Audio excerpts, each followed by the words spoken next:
Jean-Patrick Cohen sur France Inter. Zoom politique ce matin, bonjour Aurélien Colli. Bonjour à tous. Nous partons dans le Médoc, bastion de gauche devenu le symbole d'un Front National qui continue sa conquête de nouveaux territoires. Oui, je vous emmène au royaume du vin, la péninsule du Médoc au nord-ouest de Bordeaux, entre l'Atlantique et l'estuaire de la Gironde. Décor magnifique, des vignes à perte de vue, les villages s'appellent Saint-Julien, Margaux, Saint-Estèphe, les grands crus Château-Lafitte, Château-Latour, Château-Aubryon.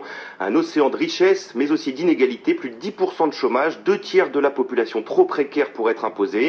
Et une ville symbole de ce territoire à deux vitesses, Pauillac, avec sa rue commerçante où des trompe-l'œil cachent les boutiques qui ont mis la clé sous la porte, avec aussi sa parole qui se libère. Je vais vers le Front National, pas que je suis raciste, loin de là, mais parce que je trouve Marine Le Pen beaucoup plus sensée dans ses dires que n'importe quel politicien. De toute façon, ils en ont rien à foutre du français. Il y a un ras-le-bol général, non mais c'est certain quoi. Forcément, il n'y a plus beaucoup de boulot, un grand coup de balai, ça ferait du bien, ouais. Mettons nos bons Français au travail.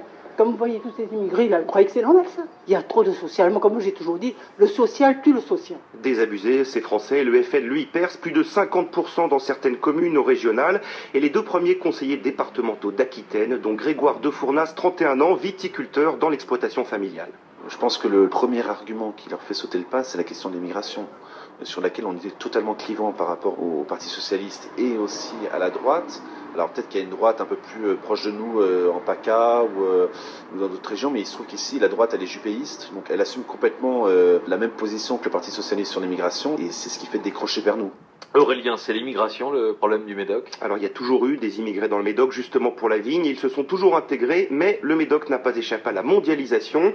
Fin des années 80, fermeture de la seule industrie, une raffinerie, 1200 licenciements, la classe moyenne disparaît, et puis c'est la vigne, la seule source d'emploi qui a trinqué, arrivée des capitaux étrangers dans les grands crus, concurrence internationale pour les petites exploitations familiales. Bernard Giraud est maire d'Yvergauche de l'Espar Médoc, c'est lui qui a été battu au départemental par le FN. Avant, les familles, souvent d'émigrés, travaillaient dans des châteaux, étaient logés, avaient leur petit jardin, leur petit poulailler, ne gagnaient pas beaucoup d'argent, mais étaient pas malheureux. Et puis, il y a les années 2000, où là, on est dans une autre forme de travail. Les châteaux, la plupart des petites propriétés ont abandonné les employés et passent par des sociétés qui font travailler des gens, pour la plupart des immigrés.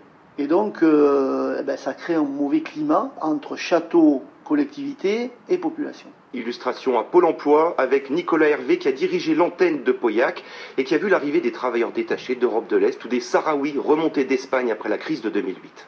On a senti de plus en plus l'urgence dans les demandes des personnes qui venaient au Pôle emploi. On a senti un discours qui était beaucoup plus dur. L'emploi manquant, on s'en prenait à son copain marocain qui pourtant était sur les mêmes bancs d'école que vous, parce que les Marocains sont arrivés dans les années 50 en Médoc. On a senti une vraie agressivité, au moins dans les propos. Donc le Médoc viticole, c'est un Médoc qui souffre. Alors ce Médoc qui souffre, c'est ça la voie royale pour le FN, Aurélien? Et disons que plus que l'immigration, c'est la déstructuration complète du territoire qui alimente en fait frustration et vote FN. Écoutez Sébastien Ourneau, l'ancien maire socialiste de Pauillac. Là où il y avait une organisation sociale, avec ses lacunes, avec ses difficultés, mais avec sa cohérence, tout un territoire aussi était structuré. À partir du moment où vous avez l'essentiel de l'économie qui ne participe plus à cette organisation, et pire, la désorganise pour des questions de coût de main-d'œuvre, l'un et l'autre a créé vraiment une fracture avec des perdants. Ça a été intériorisé et la manière dont cela sort aujourd'hui et depuis quelques années, ça a une traduction politique à travers ce vote Front National. Sans oublier des éléments structurels, un Médoc enclavé à l'identité locale très forte, une mentalité presque insulaire qui a bloqué le développement d'alternatives à la vigne et d'infrastructures décentes pour rapprocher Bordeaux, et puis des communes aussi qui voient peu l'argent des grands crus. La viticulture est exonérée de contributions économiques territoriales, l'ancienne taxe professionnelle, de quoi alimenter là encore sentiment d'abandon, d'injustice et vote frontiste. Aurélien Colli pour le reportage. Merci beaucoup Aurélien.